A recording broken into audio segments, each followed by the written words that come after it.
Hello and welcome. In this upcoming video, I am flying the seafloor in 400 foot of water, and I've stopped to look at what we all call a sea star or a starfish.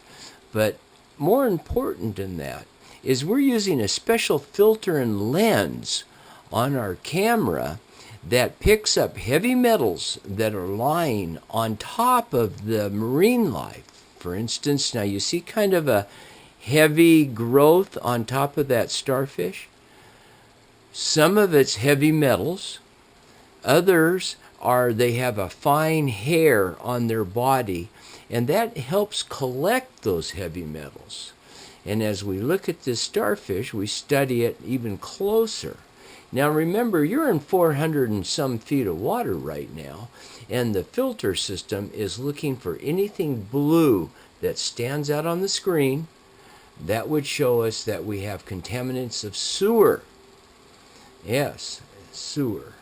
So as we look at this starfish here, we study that growth on its body. Some of it's normal, some of it's not. Let's move on just a little bit more and then see. Now in here, I'm not seeing a lot of blue, although one little spot there is blue, but that would be, again, heavy metal, sewage kind of thing. So anything metal, blue.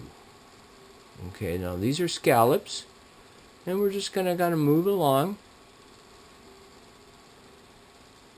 It's kind of bumpy out here today, so I'm trying to stay close to the bottom and see exactly what's going on with the marine life. And as you can see at these scallops, oh, they look wonderful.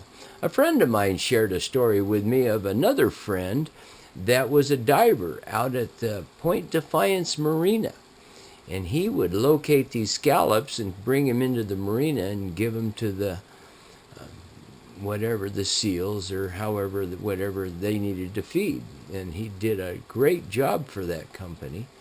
And as years have passed, of course, now we're no longer doing those things.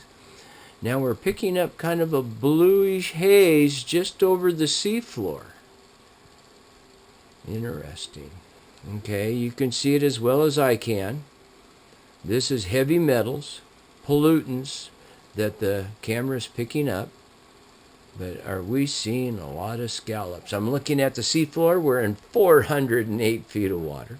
If you've just joined us for the first time, I'd like to welcome you to TMK Film Research, TFR. We're a master contractor with the state of Washington, and we are working on a 24-month project identifying, locating, and we will be working with the tribes in the removal process. Of derelict nets. Now you're looking at a black cod thought to be extinct in Puget Sound. Back in the late 60s, 70s, they allowed the draggers to come in. Our governor allowed that, and well, it took out all the bottom fish. It destroyed habitat. And even today, when I'm flying in 400 foot of water, I can still see some of the trenches that those wire nets dug as they drug it through the bottom of Puget Sound. No longer are they doing that. I was kind of looking at there for a moment. It looked pretty good, looked really healthy there in that section. Looking at the depth, we're at 415 feet. We're just kind of moving along slow. And I'm still picking up that haze as I lift up off the bottom that's hovering. It's called marine snow. And if you looked at it closely, or if you put it under a microscope or met with somebody from the EPA, they could give you more detail of the toxins that are traveling in our waters of the Northwest. And thank you for watching, and it's always fun to bring you live, as they say, straight out of the seafloor of Puget Sound. Bye-bye, everyone.